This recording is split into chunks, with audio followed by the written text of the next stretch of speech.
Hello stenographers, today in this video I am going to give you a dictation from Sir Kailash Chandra Magzine volume 2 transcription number 26.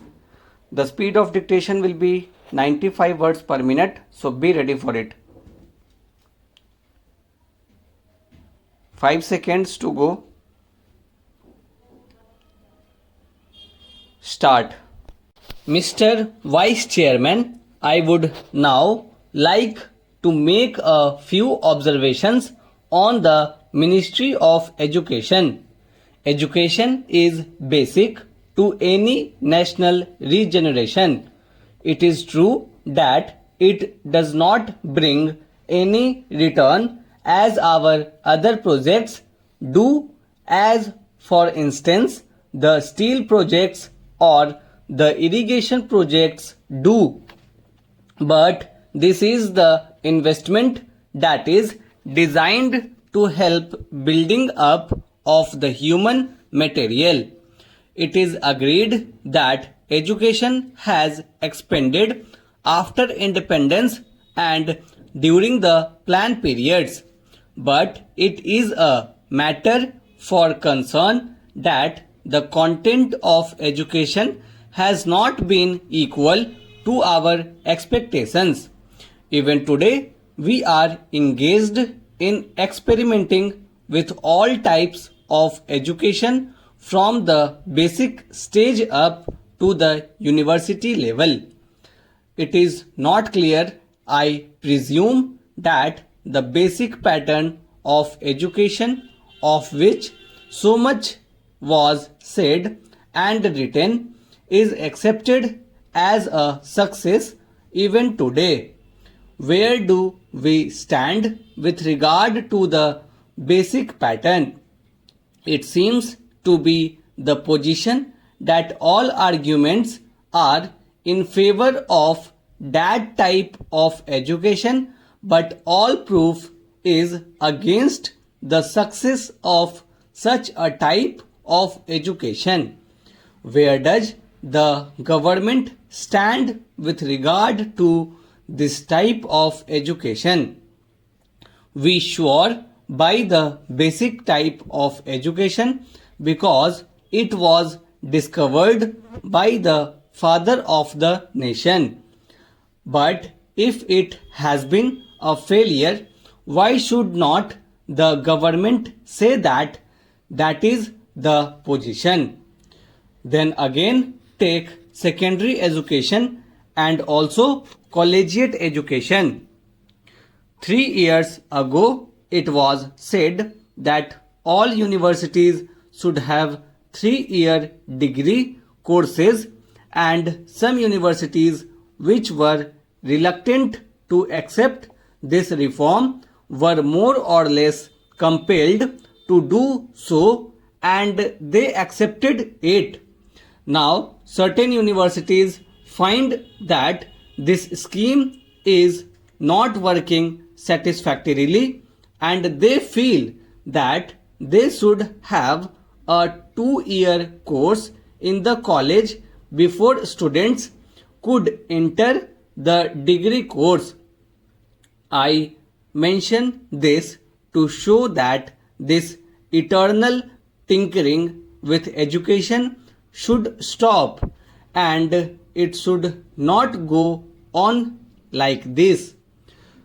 This uncertainty is not only with regard to the main objective of education, the main structure of education from the primary to the collegiate level, but also with regard to the courses of studies and also with regard to the language or medium of instruction.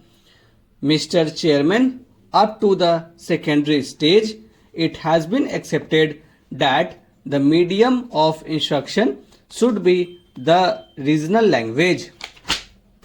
The National Integration Council, however, stated that if universities are to exchange professors, if they have to develop freely, then there should be the common medium of instruction, namely English and Hindi. Now, at the latest National Integration Council meeting, we are told that the medium of instruction in the colleges should also be the regional language ultimately, and if that comes to pass, I ask, how will national integration be achieved? It is permissible to envisage a stage if the scheme of the National Integration Council is implemented, where different universities will have different media of instruction, and the men that will be drawn from these universities will have to man the judiciary of the land and the all India services, but they will not be able to serve in a state other than the one in which they were educated. How can integration be achieved? We are working at cross purposes. It is time that a high power body was appointed to hammer out a national scheme of education having integration as the basic aim and to implement it systematically. The present method of meddling at every stage of education, the present climate in which we are not clear about the medium of instruction at different stages, is causing concern to the parents, to the pupils, and weakening the country in the process.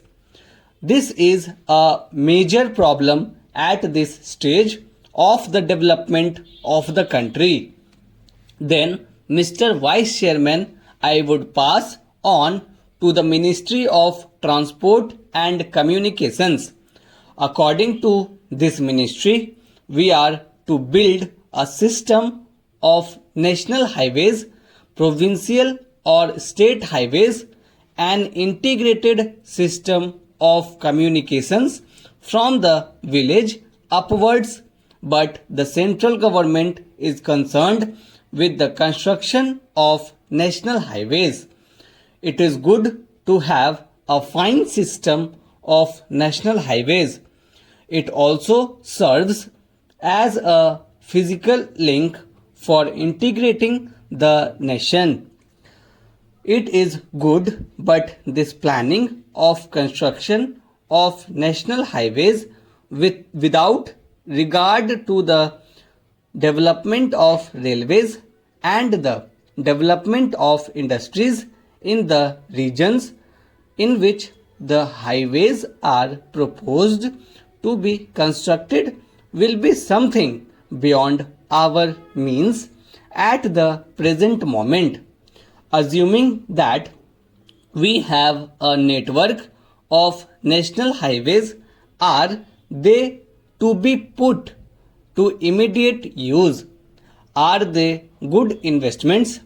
Unless you have industries, small, big or medium, coming along the highways, unless they assure you a fair return for the investment, it is not desirable to have a system of highways for the sake of mere transport of passengers.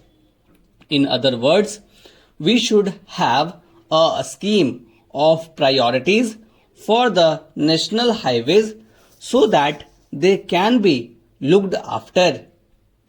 Stop.